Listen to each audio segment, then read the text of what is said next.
Hey, what's going on, everybody? It's the CD guy, Johnny Z here. Thank you so much for tuning back into the channel, and today it's time for In Rank, ranking every Deep Purple album from worst to best. This is a video that's been requested for a long time, so I'm more than happy to tackle the rather large discography of Deep Purple here. 21 studio albums I'm going to be counting down here today. Not going to be including any live albums, which they have a massive live discography that might be a video for another day, and also no covers albums, so their most recent release, Turning to Crime, won't be included here either. Just the core 21 studio albums of original material. So that said, let's get started here with my least favorite. Coming in at number 21, in my opinion, the worst Deep Purple album has got to be 1975's Come Taste the Band. And, I don't own every album here on this list. There's 21 here, so I own about 2/3 of the list.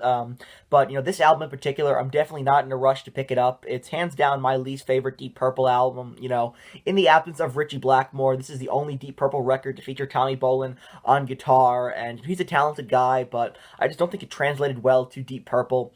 It's also the last to feature David Coverdale and Glenn Hughes in the group before they would depart the band, and overall Deep Purple would just go on hiatus until 1984. So, looking at the track listing here in my notes, there's just nothing in particular that really stands out, on this album as memorable or having any re-listenable quality to it. So, in my opinion, it's their worst, and just in general, it feels like a bland, uninspired record from an exhausted band falling apart at the seams. So, that said, coming in at number 21, I'm going to go with Come Taste the Band. Definitely an acquired taste, not classic Deep Purple by any means, in my opinion. Different from everything I've done up until that point, but for what it's worth, I just, really can't get into it, so it's my least favorite. Next, at number 20, I'm going to go with Slaves and Masters from 1990. This is the only Deep Purple record with Joe Lynn Turner on lead vocals, who replaced Ian Gillan after he was fired a year earlier. And, Joe Lynn Turner had previously worked in Rainbow with Ritchie Blackmore and done some great work in Rainbow, but, in my opinion, just not the right man for the job in this particular instance. And obviously, Deep Purple without Ian Gillan can be done. See the Mark III lineup and their success, but,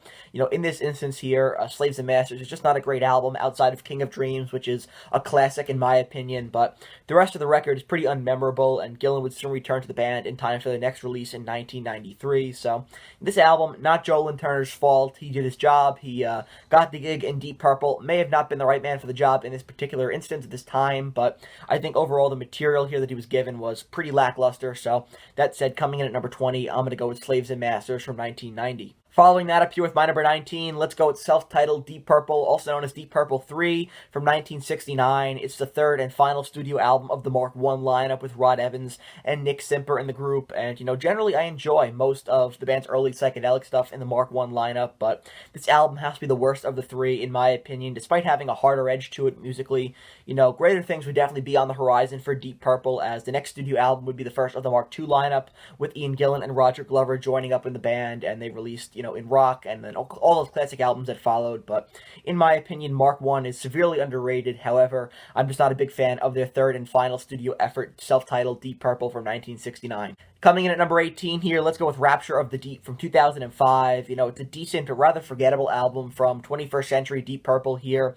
Very solid hard rock album here with a great blend of prog, but when it comes to the track listing, there's just not much on here that really has any re-listenable quality to it, in my opinion. So again, rather forgettable, but a decent studio effort here nonetheless. Coming in at number 18, I'm going to go with Rapture of the Deep from 2005. Next, at number 17, finally, one that I actually own. That's going to be Now What from 2013, my number 17 here on the list. It's the follow-up to Rapture of the Deep 7 years later, so the band definitely aging here, a lot different than they were in 2005, but produced by Bob Ezrin, this album would follow the blueprint from which every Deep Purple album since has followed, and, definitely includes some strong standout tracks, such as A Simple Song, Weirdistan, Out of Hand, let's see here, Bodyline, Blood from a Stone, Uncommon Man, and then Vincent Price is a classic modern-day Deep Purple track, in my opinion. So a lot of solid stuff on here. It's very fun listen and a definite improvement from Rapture of the Deep 7 years earlier. So that said, coming in at number 17 here, I'm going to go with Now What from 2013. Follow-up to Now What from 2017, Infinite, is going to be my number 16 here on the countdown. It's a fun bluesy album at times, following a similar formula to Now What, but some standouts definitely include Time for Bedlam, One Night in Vegas, and a great cover of Roadhouse Blues by The Doors.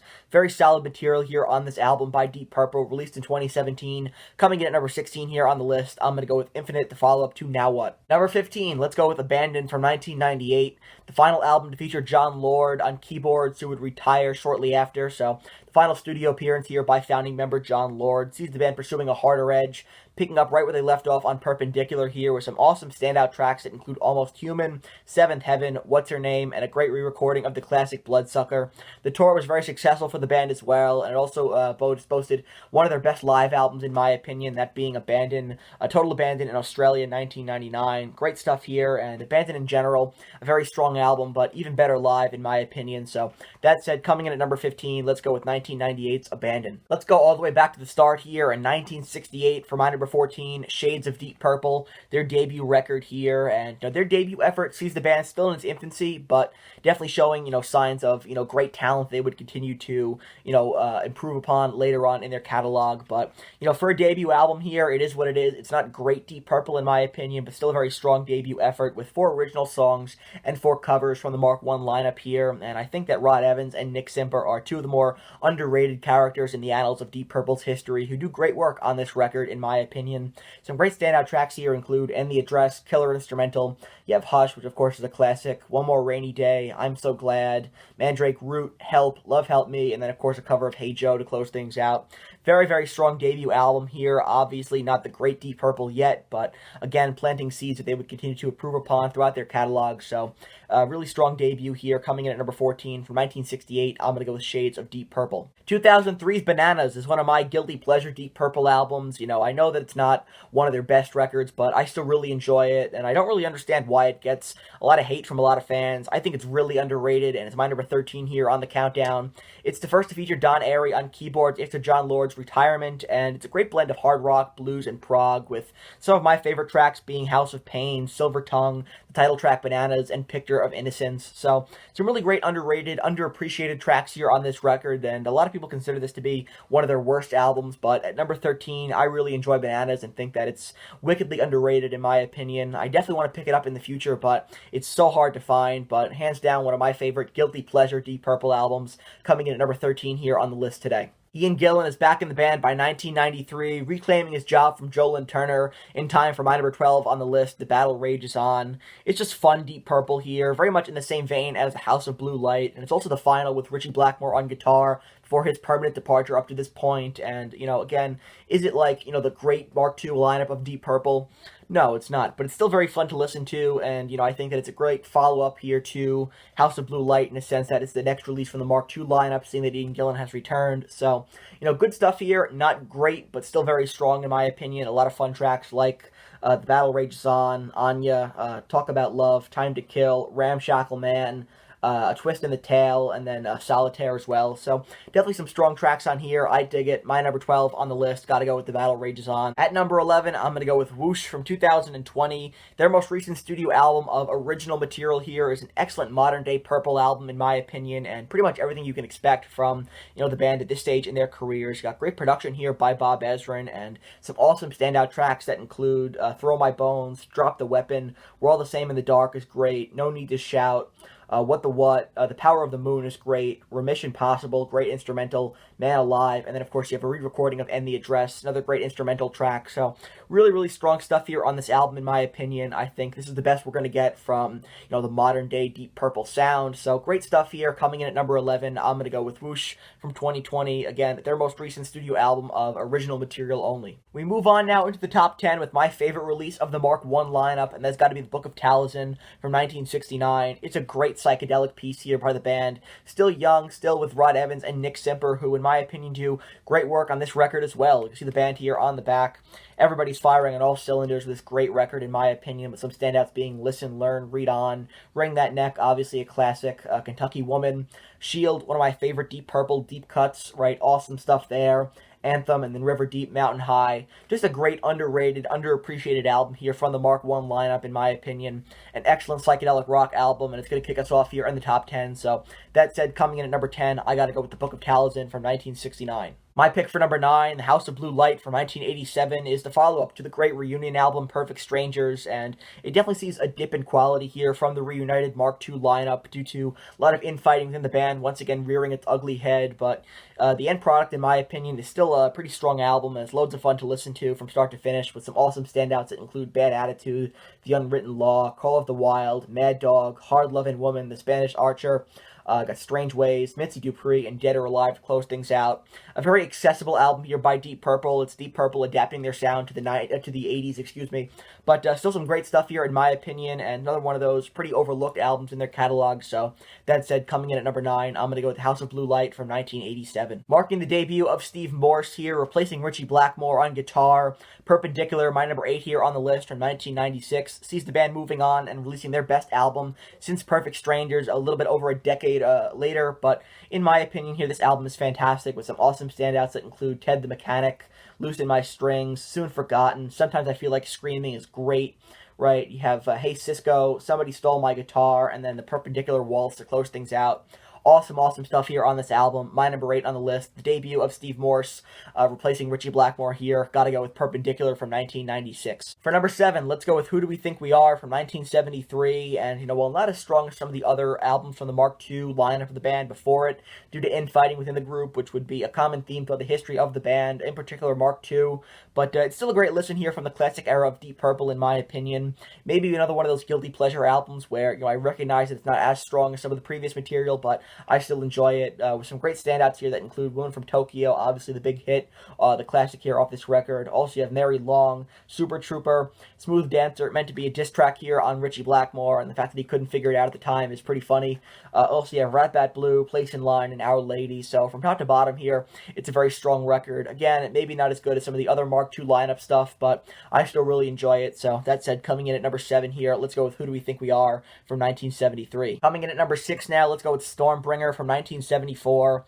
Killer album here from the Mark III lineup, and really hard to find, too, which mine is actually a Japanese import. This is really difficult to find, but I'm really happy to finally have my hands on it because I do love this record. It takes the band in a bit more of a funk rock direction, separating it from its predecessor Burn, but nonetheless, a fantastic album here, featuring some of my favorite vocals from Coverdale and Hughes during their tenure with the band, with some great standouts here that include Stormbringer, Love Don't Mean a Thing, Holy Man, Hold On, Lady Double Dealer, Highball Shooter, The Gypsy is great, and then of course you have Soldier of Fortune, one of my favorite Deep Purple tracks to close things out. Just a great album here by the band from Mark III. Coming in at number 6, I gotta go with Stormbringer. Breaking into the top 5 now with Mark II greatness, I'm gonna go with Fireball from 1971. It's the follow-up to In Rock, and in my opinion, this was during the band's creative peak during this period, just making great album after great album after great album with so many great tracks here, and on this album in particular, I absolutely love tracks like Fireball, No No No, Anyone's Daughter, which very Bob Dylan-esque, but I still dig it. Also on here, you have The Mule, great drumming performance by Ian Paice, Fools, No One Came, and then Strange Kind of Woman as well. So great songs here on this album. It's classic Mark II Deep Purple, coming in at number 5. Kicking us off in the top 5, I gotta go with Fireball from 1971. Next at number 4, let's go with one of the greatest reunion albums of all time, and that is Perfect Strangers here, marking the reunion of the Mark II lineup after the band had been on hiatus for a little over a decade. They're back here in the 80s, and they changed up their sound a little bit to make it more accessible for the 80s audience, but in the studio they sound like they had not missed a beat. Just an incredible album here from top to bottom, with some standouts being Knocking at Your Back Door, Under the Gun, Nobody's Home, Mean Streak, Perfect Strangers, A Gypsy's Kiss, Wasted Sunsets, really underrated, Hungry Days, Not Responsible as well. Just from top to bottom, this album is perfect in my opinion. Great to hear from the reunited Mark II lineup, and of course, the goodwill between the band would not last. Infighting would once again rear its ugly head sooner than later, but nonetheless, a great reunion album here, coming in at number 4 from 1984. Gotta go with Perfect Strangers. Top 3 now, and for my number 3, let's go with Machine Head from 1972. One of the most important metal albums of all time, right? Deep Purple, so influential in the formation of heavy metal. True metal pioneers here who were able to walk that line between hard rock and heavy metal throughout their entire careers, also implementing, elements of prog and blues throughout their catalog as well. So the range of Deep Purple cannot be understated, but they did some incredible work here on this record, Machine Head, which just turned 50 last year. It's probably their most famous record, featuring, some of their most famous songs, like Smoke on the Water and Highway Star. But, for me, I've talked about this before, but the more I listen to it, the more I appreciate some of the lesser known, lesser played tracks on here, like Pictures of Home, which I think is fantastic.